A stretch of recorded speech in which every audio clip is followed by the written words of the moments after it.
Comment rédiger un CV lorsqu'on n'a pas d'expérience professionnelle? C'est- Ça, c'est un sujet qui m'intéresse beaucoup. Pourquoi? Parce que je reçois souvent des demandes de jeunes personnes qui sortent de l'école, qui n'ont pas d'expérience professionnelle et qui me demandent comment je fais pour rédiger mon CV. Voici le conseil que je donne. Généralement, lorsque quelqu'un me dit ça, je ne crois pas directement qu'il n'a pas d'expérience professionnelle. J'essaye de fouiller si dans sa vie, dans son parcours, il n'y a vraiment aucune expérience professionnelle. Donc, déjà, mettons-nous au point. Un CV est fait pour rechercher soit un stage qui est généralement payant ou bien un emploi. Donc, c'est pour répondre à une offre d'emploi que c'est fait. C'est vrai aussi qu'il y a des CV qui sont faits pour demander des bourses ou bien pour demander le visa pour aller par exemple dans des pays comme le Canada et tout. Mais il ne s'agit pas de ce type de CV là ici. Ici actuellement, je suis en train de vous parler d'un CV qu'on fait uniquement pour rechercher un emploi ou bien pour répondre à une offre d'emploi. Donc c'est dans les deux cas. Donc, lorsque vous n'avez aucune expérience professionnelle, ce que je vous conseillerais de regarder, c'est est-ce que vous avez déjà été, par exemple, au lycée ou au collège dans une association? Est-ce que vous avez déjà eu à participer à un projet? Est-ce que vous avez déjà eu à travailler, par exemple, vous voyez, il y a certains jeunes en vacances qui vont travailler avec leurs oncles, leurs tantes, qui font des projets en particulier. Ça, c'est une expérience professionnelle, en fait. Qu'est-ce que vous appelez réellement expérience professionnelle? Est-ce que c'est forcément, ça doit être dans une entreprise où il y a un bureau et tout? C'est pas forcément ça. C'est une expérience que vous avez eu à avoir et qui vous a permis d'apprendre quelque chose qui peut servir à l'entreprise dans laquelle vous êtes en train de candidater si vous êtes recruté. Vous voyez? Donc, l'expérience professionnelle, qu'est-ce que vous avez déjà eu à faire et qui est un plus, qui peut être un plus pour l'entreprise pour lequel ou bien pour laquelle vous êtes en train de candidater. C'est ça en fait qu'il faut regarder. Donc c'est quoi l'expérience professionnelle? C'est toute chose que vous avez eu à faire, comme être membre d'une association, diriger une association au lycée, au collège, faire des projets, faire des stages de vacances, même si c'est pas payant et tout ça. Une fois, par exemple, j'ai travaillé avec une jeune fille qui me disait qu'elle n'a aucune expérience professionnelle, elle n'a jamais travaillé dans le domaine pour lequel elle voulait postuler et elle ne sait pas comment faire.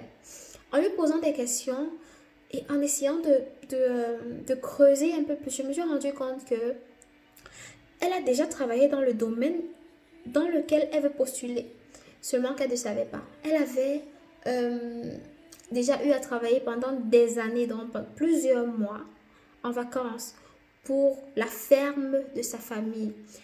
Et il faut savoir que la ferme de sa famille était une grande ferme avec plusieurs types d'animaux. C'était tellement grand que faire ça, ça prenait carrément toutes les journées. Donc c'était comme un travail à temps plein. Et c'était un travail à temps plein.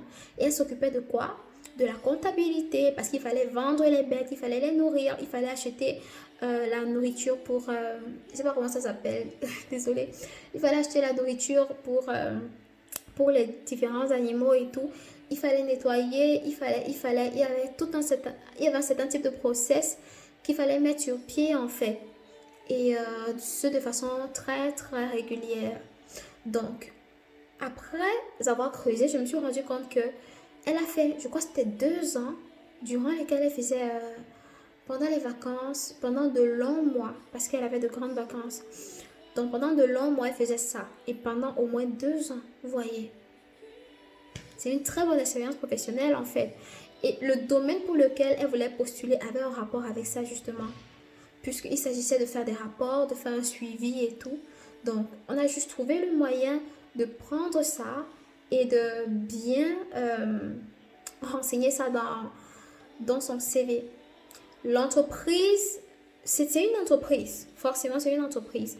Il y avait des ventes, il y avait un chiffre d'affaires. Seulement, l'entreprise familiale n'était pas répertoriée au niveau du gouvernement. C'est pour ça que pour elle, elle ne prenait pas ça comme un point essentiel en fait. Elle ne voyait pas ça comme une expérience professionnelle. Pourtant, c'est bien une expérience professionnelle.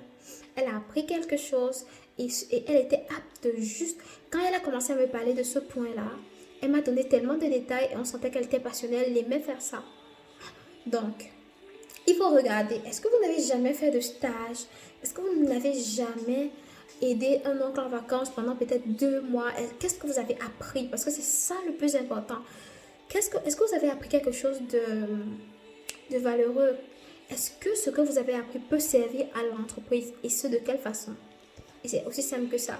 Donc, si vous n'avez pas d'expérience professionnelle, essayez de fouiller comme ça. Vraiment.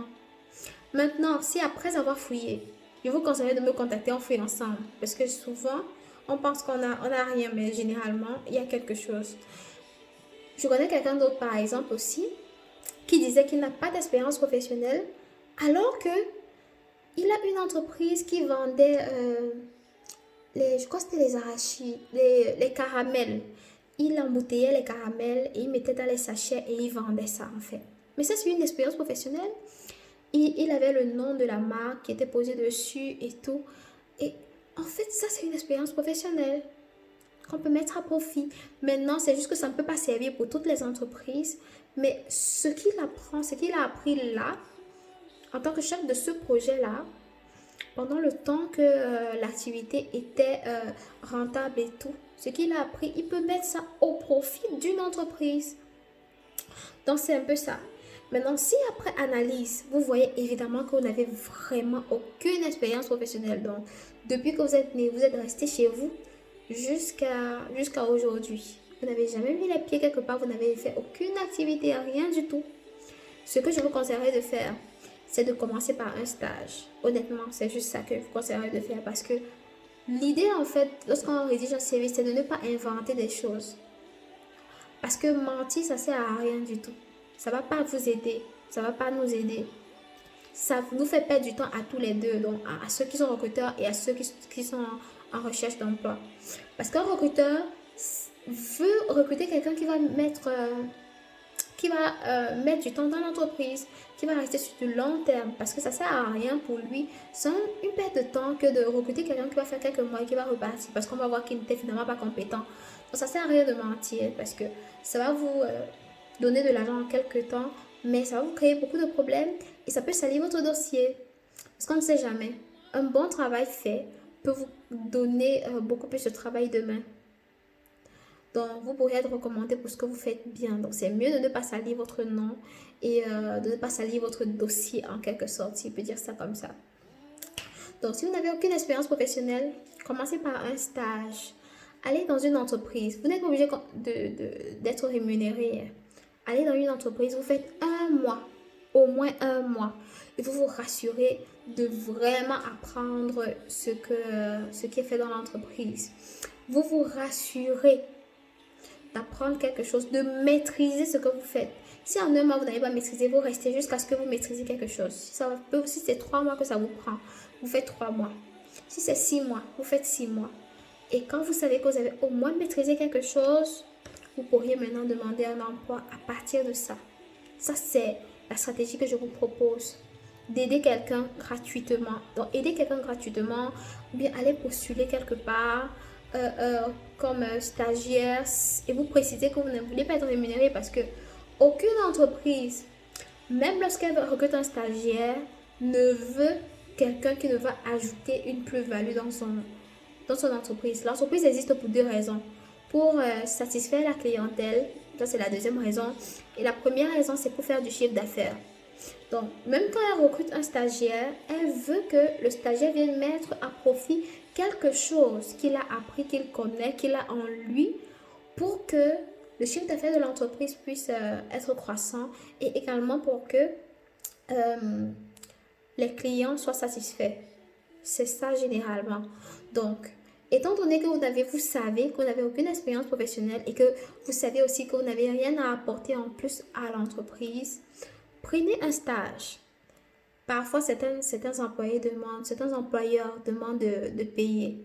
Je ne sais pas comment vous allez prendre ça, mais si on ne vous demande pas de payer, c'est bien. Vous travaillez gratuitement et on ne vous paye pas, vous payez votre transport et vous allez, c'est un investissement que vous faites sur vous. Prenez un stage, vous faites 1 mois, 2 mois, 3 mois, au moins 1 mois en tout cas. en fonction de votre capacité de compréhension et tout le reste. Et après ça, contactez, bon, on va voir ce qu'on peut faire pour vous. Donc, j'espère que cette vidéo vous aura aidé et je vous souhaite une agréable journée. Au revoir.